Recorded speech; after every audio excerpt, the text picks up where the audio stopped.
안녕하세요. 이덕우 목사입니다.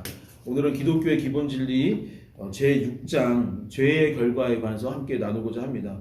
5장에 이어서 앞의 내용에서 4장까지는 예수 그리스도가 누구신가를 함께 찾아봤다면 5장에서부터는 그렇다면 우리는 누구인가, 인간이란 어떤 존재인가를 함께 나누었고 6장에서는 그 인간의 모습 중 우리는 계속 죄를 짓고 살아가잖아요. 죄성을 가진 존재이잖아요. 원죄를 가진 그 인간의 짓는 죄의 결과가 무엇인지를 함께 나누고자 합니다.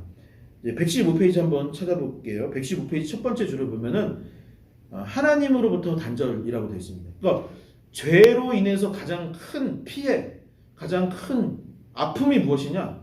하나님으로부터 단절되는 것이 가장 큰 문제다라고 말하고 있어요. 첫 번째 줄 보겠습니다. 죄의 결과 중 가장 무서운 것은 하나님으로부터 끊어지는 것이다. 인간의 최고의 복은 하나님을 알고 하나님과 개인적인 관계를 갖는 것이다. 그죠? 우리가 복에 있어서 다른 것들이 복이라고 생각을 합니다. 뭐 좋은 것을 갖고, 물건을 많이 갖고, 재정적으로 뭘 갖고, 건강해지고, 자녀가 어떻게 되고, 무엇이 어떻게 되고, 이런 것들이 복이라고 생각하는데 복이 맞나요? 예, 복이 저는 맞다고 봅니다. 복이 맞기는 하지만 그러한 복과는 비교할 수도 없는 가장 좋은 복은 무엇이냐면 하나님과의 좋은 관계, 개인적 관계를 얻는 것인데 그것이 사라지는 것이 문제다. 죄로 인해서 하나님과 단절되는 것이 문제다라고 얘기하고 있습니다. 116페이지 첫 번째 줄을 보면은 하나님의 영광을 본 성경의 인물들은 모두 자신의 죄를 의식하고 두려워했대요. 그 다음에 보면은 모세, 다음 단락 욥, 또 다음 이사야, 에스겔, 다소의 사울이라고 되는데 이거는 사도 바울을 말하는 거죠. 그리고 117페이지 보면 요한, 모두가 하나님을 대면할 때 자신의 연약함과 인간의 죄악들을 깨닫고 의식하고 두려워했다라는 것입니다. 중간에 117페이지 중간에 보면은 죄가 우리를 하나님으로부터 단절시키는 것은 구약시대의 성막과 성전의 구조를 보면 알 수 있대요. 그죠? 성소와 지성소 사이는 휘장이 있었고 마치 이 휘장이 있는 것처럼 우리가 하나님께 나아가고 싶지만 쉽게 나아가지 못했던 거잖아요. 구약시대.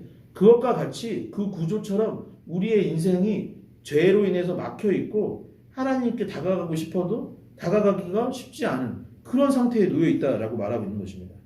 117페이지 밑에서 두 번째 줄을 보면은 죄는 필연적으로 분리를 가져오는데 이 분리란 사망, 즉 영적 사망이요 유일한 생명의 근원인 하나님으로부터 단절을 의미한다라고 되어 있습니다. 자, 죄가 우리를 사망케 한다.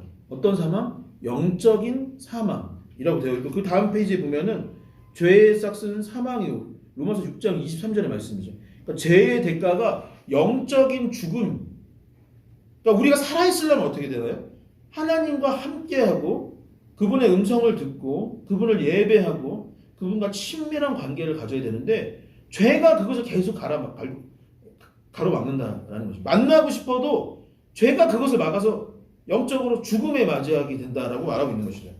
자, 118페이지 위에서 두 번째 줄 보면 더 나아가 영생을 얻을 수 있는 유일한 통로인 예수 그리스도를 이 세상에서 배척하면 다가오는 세상에서 영원히 죽게 된다. 그러니까 우리의 생명이 여기서 끝나는 것이 아니라 이 이후에 하나님의 나라에서 영생을 누려야 하는데 죄가 그것을 어떻게 해요? 가로막는다라고 이야기하고 있는 것이죠. 자, 밑에 주황색 글씨 보면은 이사야 59장 1에서 2절에 이렇게 쓰여 있습니다. 여호와의 손이 짧아 구원하지 못함심이 아니요 귀가 둔하여 듣지 못하심도 아니라 오직 너의 죄악이 너희와 너희 하나님 사이를 갈라놓았고 너희 죄가 그 얼굴을 가려서 너희에게서 듣지 않으시게 함이니라 라고 했습니다. 무엇이 문제예요? 이사야가 말한 것도 죄로 인해서 우리가 하나님과 단절되었다라고 계속 말하고 있는 거예요. 119페이지 중간에 보면은 사람들의 불안의 원인이 바로 여기 있다는 거예요. 와, 이거 굉장히 중요한 부분이죠.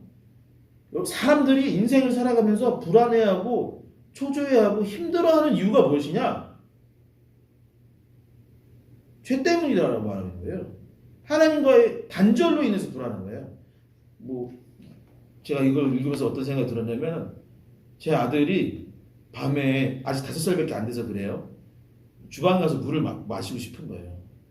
근데 그게 밤중에 무섭대요. 왜 무섭냐면 공룡이 올까봐 무섭다고 합니다. 그런데 언제 두려움이 사라질까요? 제가 손잡고 같이 가면 불을 안 켜도 무서워하지 않아요. 제가 안고 가거나 제가 물을 이렇게 떠서 먹여주고 있으면 전혀 불안해하지 않아요. 근데 하나님과 우리의 관계가 그런 거죠. 하나님과 같이 세상을 살아가면 당장 무엇이 부족하고 세상적인 게 결핍되어 보여더라도 하나님이 나와 함께 하시기 때문에 불안이나 걱정이 사라지는 것인데 죄가 하나님과 잡았던 이 손을 놓치게 만드는 거예요. 계속 분리를 시키기 때문에 우리 인생 가운데 불안이 계속된다라고 말하는 것입니다. 인간의 마음속에는 하나님이 아니고서는 그 무엇으로도 채울 수 없는 굶주림이 있다. 그 공허함은 오직 하나님으로만 채울 수 있다라고 해요.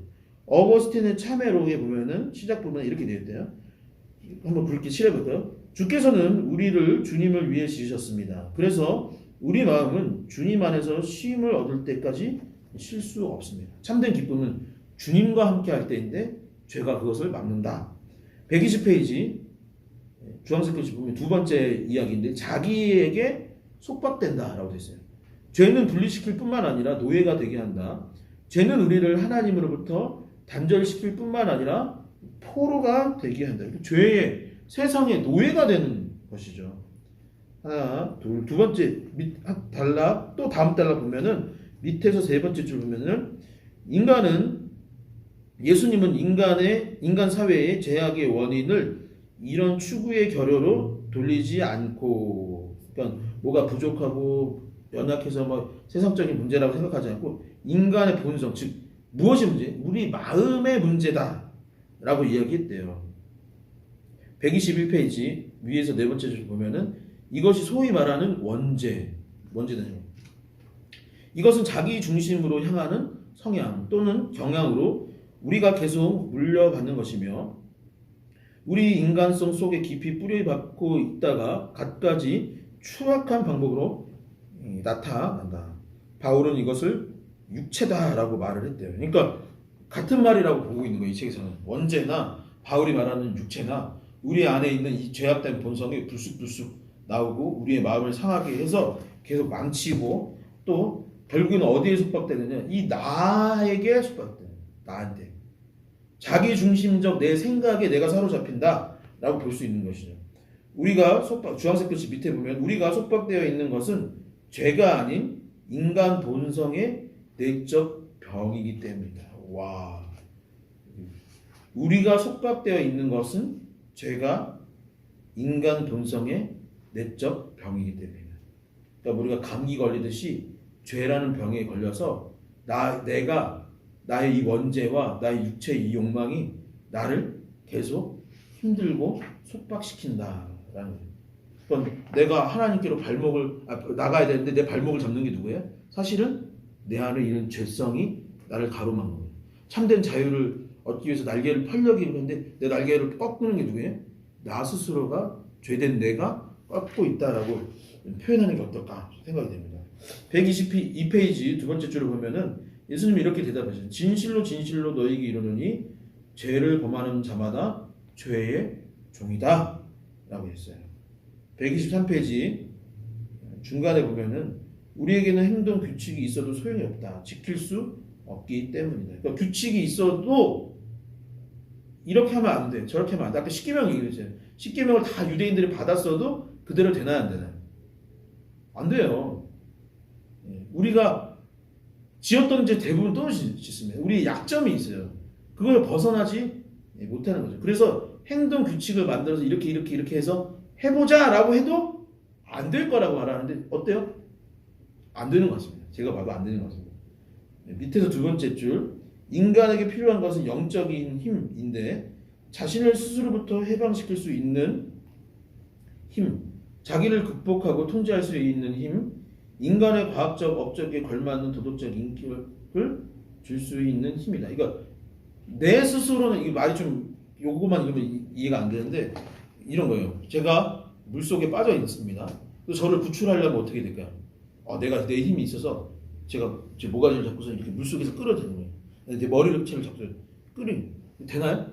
안 된다는 거죠. 그런 힘 가지고는 안 된다라는 것을 지금 이야기하고 있는 거예요. 그러니까 우리한테 다른 힘이 필요한데 그게 무엇일까요? 여러분은 다 알고 있죠. 답을 알고 있는데 뭐 계속 책을 읽어보도록 하겠습니다.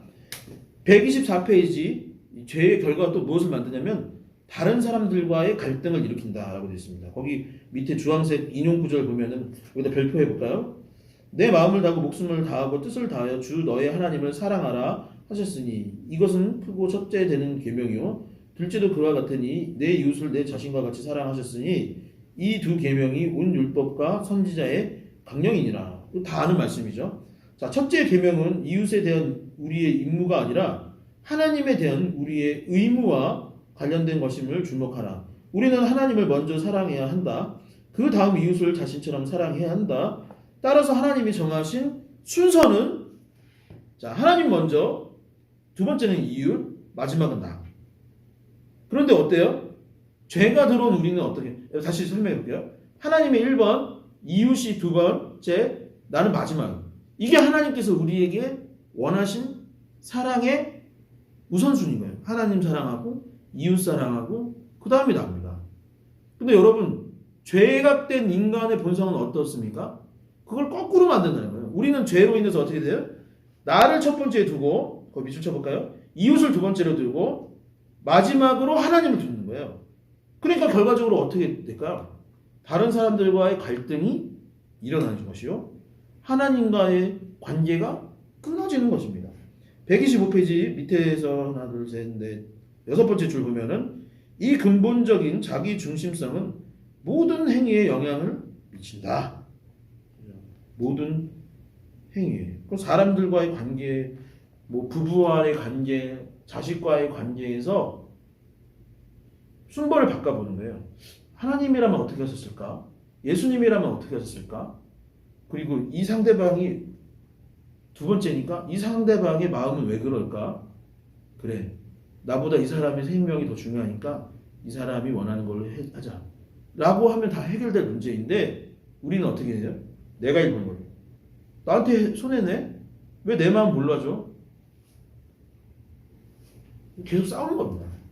자, 126페이지 두 번째 단락 보면은 대부분의 싸움은 오해에서 비롯된다. 그 오해는 상대방의 관점을 옳게 이해하지 못하는 데서 오며 듣기보다는 말하기를 순순히 따르기보다는 주장하기가 더 쉽다. 맞죠? 127페이지 자, 중간에 보면 인간 거기 별표 치고 진하게 칠해볼까요? 인간에게 필요한 것은 본성의 근본적 변화이다. 이것을 관킷 교수는 자아에서 비자아로의 변화라고 불렀다. 인간 스스로는 이것을 이룰 수 없다. 자기 자신을 스스로 수술할 수 없는 것과 같다. 그래서 구주가 필요하다. 아까 말했듯이 여기는 수술이라고 하는데 제가 물에 빠져서 헤엄치고 있는데 너무 깊은 데까지 가서요. 이러다 죽게 생겼네. 스스로 그거를 끄집어 갈 수 있나? 없다라는 것입니다. 그것을 해결할 수 있는 것은 누구예요? 예수님이 오셔서 건져주실 때만 이것이 가능하다라고 이야기할 수 있는 것입니다. 라이브로 할 때가 더 좋았던 것 같은데 네.